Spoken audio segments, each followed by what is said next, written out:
বিসমিল্লাহির রহমানির রহিম। বাংলাদেশের স্বাধীনতার ঘোষক শহীদ রাষ্ট্রপতি জিয়াউর রহমানের ৪৪তম শাহাদাত বার্ষিকী উপলক্ষে আয়োজিত আজকের এই আলোচনার সম্মানিত সভাপতি, বাংলাদেশ জাতীয়তাবাদী দলের সাধারণ সম্পাদক জনাব মির্জা ফখরুল ইসলাম আলমগীর, আজকের অনুষ্ঠানের সম্মানিত প্রধান অতিথি দেশনেত্রী বেগম খালেদা জিয়া, মঞ্চে উপবিষ্ট স্থায়ী কমিটির সম্মানিত সদস্যবৃন্দ, উপস্থিত মঞ্চে উপস্থিত নেতৃবৃন্দ, শিক্ষক, বুদ্ধিজীবী সহ সম্মানিত আলোচকবৃন্দ এবং আমার সামনে উপস্থিত প্রিয় নেতা কর্মী এবং সম্মানিত উপস্থিতিবৃন্দ, আসসালামু আলাইকুম। আমরা আজ এমন একজন ব্যক্তিত্বের শাহাদাত বার্ষিকী উপলক্ষে আলোচনার সভায় উপস্থিত হয়েছি, যিনি বাংলাদেশের জন্ম ইতিহাসের একজন অনিবার্য, অনবদ্য, অপরিহার্য অন্যতম প্রধান চরিত্র। তিনি স্বাধীনতা, সাফল্য, সমৃদ্ধি এবং গণতন্ত্রের মহানায়ক শহীদ জিয়া। স্বাধীনতা এবং মুক্তিযুদ্ধের ময়দানে স্বাধীনতার ঘোষক জিয়া যেমন একজন অকুতোভয় অধিনায়ক ছিলেন, স্বাধীন বাংলাদেশে গণতন্ত্র প্রতিষ্ঠা এবং স্বনির্ভর বাংলাদেশ প্রতিষ্ঠায় সফলভাবে নেতৃত্ব দিয়েছেন শহীদ জিয়া। প্রিয় উপস্থিতিবৃন্দ,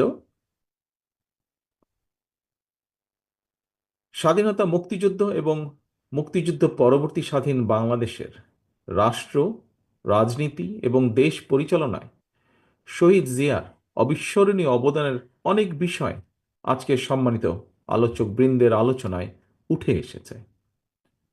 আমি চেষ্টা করব সেই বিষয়গুলো আমার বক্তব্যে আবার পুনরুল্লেখ না করতে। তবে সবার আলোচনায় একটি বিষয় কিন্তু প্রতীয়মান হয়েছে আজকের রাজনীতিতেও, অর্থাৎ আমাদের এই বর্তমান রাজনীতিতেও শহীদ জিয়া খুব সম্ভব সমানভাবেই প্রাসঙ্গিক। শহীদ জিয়ার রাজনীতি এবং রাষ্ট্র পরিচালনার নীতি এবং পদ্ধতি এখনো আমাদের জন্য অনুকরণীয়, অনুসরণীয়। সম্মানিত উপস্থিতি, আমার কাছে মনে হয়েছে স্বাধীনতার ঘোষককে জানতে হলে, বুঝতে হলে কারো সঙ্গে বোধহয় তুলনা করার বা তুলনা দেবার কোনই প্রয়োজন নেই। শহীদ জিয়া রহমান মানেই একটি স্বনির্ভর, আত্মমর্যাদাশীল এবং গণতান্ত্রিক একটি বাংলাদেশ। শহীদ জিয়া তার কর্মের মাধ্যমেই বেঁচে আছেন, বেঁচে থাকবেন গণতান্ত্রিকামী এই বাংলাদেশের মানুষের হৃদয়ে। তিনি জনগণের হৃদয়ে ভাস্কর হয়ে আছেন, অর্জনে, গর্জনে নয়। স্বাধীনতার ঘোষক জিয়া ইতিহাসের পাতায় অবিনশ্বর। সম্মানিত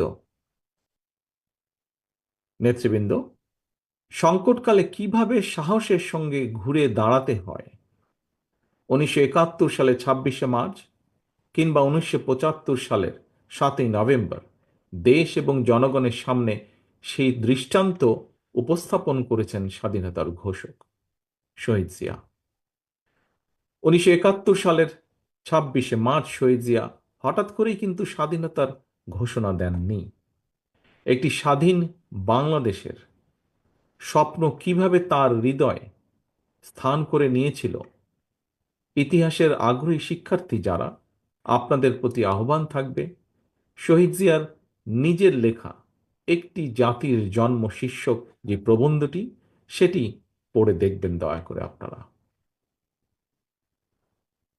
আজকের সম্মানিত উপস্থিতি, মঞ্চে উপস্থিত নেতৃবৃন্দ যারা প্রবীণ নাগরিক রয়েছেন, আপনারা সাক্ষী আছেন, একই সাথে ইতিহাসও সাক্ষী আছে।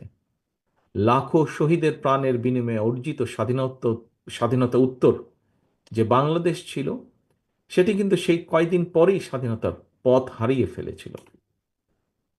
খুন, গুম, অপহরণ, সন্ত্রাস, নৈরাজ্য, সেনাবাহিনীতে অস্থিরতা, সব মিলিয়ে বাংলাদেশকে একটি তাবেদার রাষ্ট্রে পরিণত করেছিল। সকল ষড়যন্ত্রকে প্রতিহত করে 1975 সালের 7ই নভেম্বরের পর থেকেই মূলত স্বাধীনতার ঘোষকের নেতৃত্বে মুক্তিযুদ্ধের মূল যে মন্ত্র, তাতে বাংলাদেশ ফিরতে শুরু করে ধীরে ধীরে। প্রিয় উপস্থিতি, মাঝে মাঝে একটি বিষয় সম্পর্কে, যেহেতু সে সময় আমার বয়স কম ছিল, যতটুকু দেখেছি পত্রপত্রিকায়, পরবর্তীতে বিভিন্ন বইপত্রে, মাঝে মাঝে একটি বিষয় সম্পর্কে আত্মজিজ্ঞাসা হয় আমার। সেটি হলো, স্বাধীনতা পরবর্তী সরকারের বিরুদ্ধে কেন সেই সময় জনগণ অস্ত্র হাতে তুলে নিয়েছিল? আবার সেই সময়কার সরকারি বা কি কারণে জনগণের বিরুদ্ধে অস্ত্র হাতে তুলে নিয়েছিল? অথচ আমরা দেখি অপরদিকে শহীদ রাষ্ট্রপতি জিয়া রহমান যখন রাষ্ট্র পরিচালনায় আসেন, জনগণ শহীদ জিয়ার ডাকে স্বতঃস্ফূর্তভাবে দেশের উন্নয়নে অস্ত্র ছেড়ে কোদাল হাতে খাল খননে নেমে পড়েছিল। প্রিয় উপস্থিতি, কিন্তু আমার কাছে মনে হয়েছে নেতৃত্ব, ব্যক্তিত্ব এবং রাষ্ট্র পরিচালনায় শহীদ জিয়া দলের নয়, বরং দেশের হয়ে উঠেছিলেন। রাষ্ট্র পরিচালনায় মুক্তিযুদ্ধের মূল মন্ত্র সাম্য, মানবিক মর্যাদা, সামাজিক সুবিচার রেখেছিলেন সমুন্নত। নিজের ইচ্ছা কিংবা মত জনগণের উপরে চাপিয়ে না দিয়ে তিনি বরং জনগণের কাছে গিয়ে জনগণের মতামত নিয়েছিলেন। দেশের জনগণের আকাঙ্ক্ষা বাস্তবায়নের জন্যই প্রায় প্রত্যেকটি কর্মসূচি তিনি গ্রহণ করেছিলেন। এ কারণে শহীদ জিয়ার নেওয়া খাল খনন, গণশিক্ষা কিংবা বৃক্ষরোপণের মতন প্রতিটি গণমুখী উদ্যোগকে জনগণ তাদের নিজেদের কর্মসূচি হিসেবে গ্রহণ করেছিল। দেশের জনগণ স্বতঃস্ফূর্তভাবে শহীদ জিয়ার কর্মসূচিকে সফল করে তুলেছিল এবং সে কারণেই জনগণ গণতন্ত্রের সুফলও পেয়েছিল সেই সময়। সম্মানিত নেতৃবৃন্দ, সম্মানিত আলোচকবৃন্দ, প্রিয় উপস্থিতিবৃন্দ, সত্যিকার অর্থেই রাষ্ট্র এবং সরকার পরিচালনায় জনগণের স্বার্থ, জনগণের আকাঙ্ক্ষাকে প্রাধান্য দেওয়াই কিন্তু জরুরি।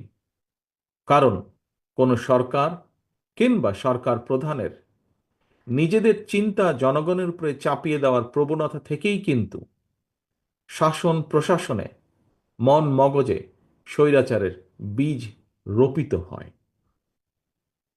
রাষ্ট্র এবং সরকারে যাতে স্বৈরাচারের কবলে না পড়ে, এ কারণেই রাষ্ট্রে জনগণের মালিকানা প্রতিষ্ঠা করা অত্যন্ত জরুরি।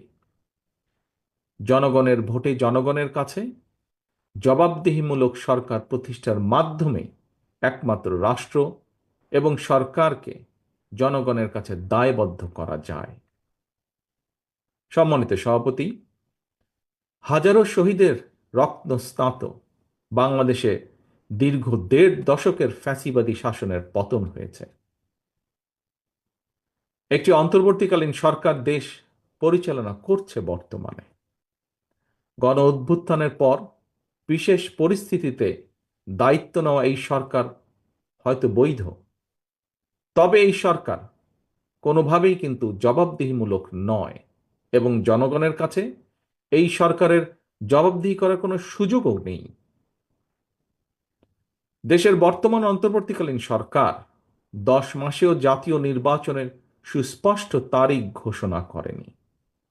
ফলে রাষ্ট্র এবং রাজনীতিতে এক ধরনের অনিশ্চয়তা সৃষ্টি হয়েছে এবং এই অনিশ্চয়তা সৃষ্টি হওয়ার কারণেই আমরা যদি খেয়াল করি, দেশে অর্থনৈতিক কর্মকাণ্ড বলা যায় প্রায় স্থবির হয়ে পড়েছে।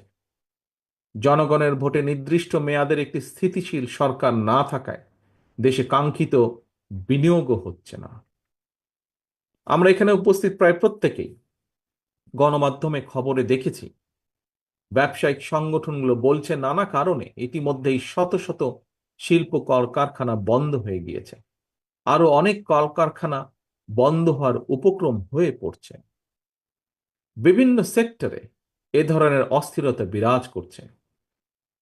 জনগণ তাদের সমস্যা সম্ভাবনার কথা সরকারের কাছে তুলে ধরার বা বলার কোনো সুযোগ তারা পাচ্ছে না। সম্মানিত সভাপতি, সম্মানিত নেতৃবৃন্দ, অন্তর্বর্তীকালীন সরকারের উপদেষ্টাদের সঙ্গে স্বাভাবিক কারণেই জনগণের কোনোই যোগাযোগ নেই। বিভিন্ন শ্রেণী পেশার মানুষের সমস্যা, সম্ভাবনা কিংবা দুঃখ দুর্দশা সম্পর্কে অনেক উপদেষ্টাই ওয়াকেফাল নন। তারা অফিসে বসে ফাইলপত্র দেখে জনগণের সমস্যা চিহ্নিত করে সমাধানের চেষ্টা হয়তো কেউ কেউ করছেন। জনগণের সঙ্গে সরাসরি যোগাযোগ ছাড়া প্রশাসন নির্ভর, ফাইল নির্ভর বা ফাইল ওয়ার্ক দিয়ে সকল সমস্যার সমাধান যদি করা যেতই, তাহলে তো নিশ্চয়ই রাজনৈতিক দল বা রাজনীতির প্রয়োজন হতো না। প্রিয় উপস্থিতি, দেশের জনগণ সরাসরি নিজেদের পছন্দের প্রার্থীকে ভোট দিয়ে একটি জবাবদিহিমূলক সরকার প্রতিষ্ঠিত করতে প্রস্তুত। কিন্তু অন্তর্বর্তীকালীন সরকার মনে হয় জনগণের আকাঙ্ক্ষা উপলব্ধি করতে ব্যর্থ হচ্ছে।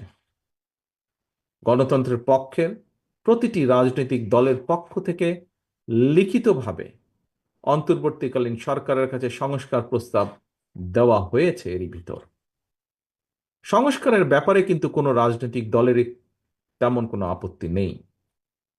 তবে সংস্কার নিয়ে সরকারের অযথা সময় ক্ষেপণে আপত্তি অবশ্যই রয়েছে, শুধু রাজনৈতিক দলের নয়, রাজনৈতিক দলগুলোর বাইরেও পত্র পত্রিকার মাধ্যমে আমরা দেখেছি বিভিন্ন সংগঠনও এ ব্যাপারে তাদের আপত্তির কথা জানিয়েছে, এ ব্যাপারে তাদের কনসার্নের কথা জানিয়েছে। এবং এ কারণেই আমরা মনে করি প্রস্তাবিত সংস্কার শেষ করে যদি তাদের ইন্টেনশন সঠিক থাকে, গণতন্ত্রের পক্ষে থাকে, আমরা দাবি করেছি ডিসেম্বরের ভিতরে নির্বাচন দিতে। তবে আমি এটাও মনে করি বিভিন্ন বিষয় বিবেচনা করে সংস্কার প্রস্তাব শেষ করে, যেহেতু কম বেশি সকল বিষয় অধিকাংশ দলগুলোর মধ্যে একমত রয়েছে, ডিসেম্বরের আগেও নির্বাচন করা সম্ভব। আমি অন্তর্বর্তীকালীন সরকারের কাছে আবারও আহ্বান জানাই, জনগণের আকাঙ্ক্ষাকে ধারণ করুন, অবিলম্বে ডিসেম্বরের মধ্যেই সুনির্দিষ্ট দিনক্ষণ দিয়ে জাতীয় নির্বাচনের তারিখ ঘোষণা করুন। এখানে অন্তর্বর্তীকালীন সরকারের জয় বা পরাজয়ের কোনো কিছুই নেই, বরং স্বাধীনতা প্রিয় জনগণকে একটি সুষ্ঠু নির্বাচন উপহার দিয়ে গণতন্ত্রকেই বিজয়ী করতে সাহায্য করুন। পরিশেষে আজকে এখানে উপস্থিত বিএনপির নেতা কর্মী সহ আপনারা যারা উপস্থিত আছেন, আপনাদেরকে এবং আপনাদের মাধ্যমে বিভিন্নভাবে বিএনপির সর্বস্তরের নেতৃত্বের প্রতি দৃষ্টি আকর্ষণ করে বলতে চাই, স্বাধীনতার ঘোষক শহীদ জিয়ার রাষ্ট্রচিন্তা থেকে প্রতিটি রাজনৈতিক নেতৃত্বের জন্য একটি বার্তা আছে। কি সেই বার্তা? বার্তাটি হলো, রাষ্ট্র পরিচালনায় সফল হতে হলে জনগণের আকাঙ্ক্ষাকে ধারণ করতে হবে, দেশ এবং জনগণের স্বার্থকেই সবার আগে বিবেচনায় আনতে হবে, বিবেচনা করতে হবে। সুতরাং স্বাধীনতার ঘোষকের আদর্শ বাস্তবায়ন করতে চাইলে শহীদ জিয়ার প্রতি সৈনিক, দেশনেত্রী খালেদা জিয়ার প্রতিটি কর্মীর প্রতি আমার আহ্বান, আপনারা জনগণের সঙ্গে থাকুন, জনগণকে অবশ্যই সঙ্গে রাখুন। প্রিয় দেশবাসী, বক্তব্য শেষে আমি একজন সন্তান হিসাবে শহীদ রাষ্ট্রপতি জিয়াউর রহমানের রুহের মাগফিরাত কামনা করছি। আপনাদের কাছে তার জন্য আল্লাহর দরবারে দোয়া কামনা করছি এবং এই দোয়া কামনা, রুহের মাগফিরাত কামনার মাধ্যমে আমার বক্তব্য আমি শেষ করছি। আল্লাহ হাফেজ। বাংলাদেশ জিন্দাবাদ। বাংলাদেশ জাতীয়তাবাদী দল জিন্দাবাদ। শহীদ জিয়া অমর হোক।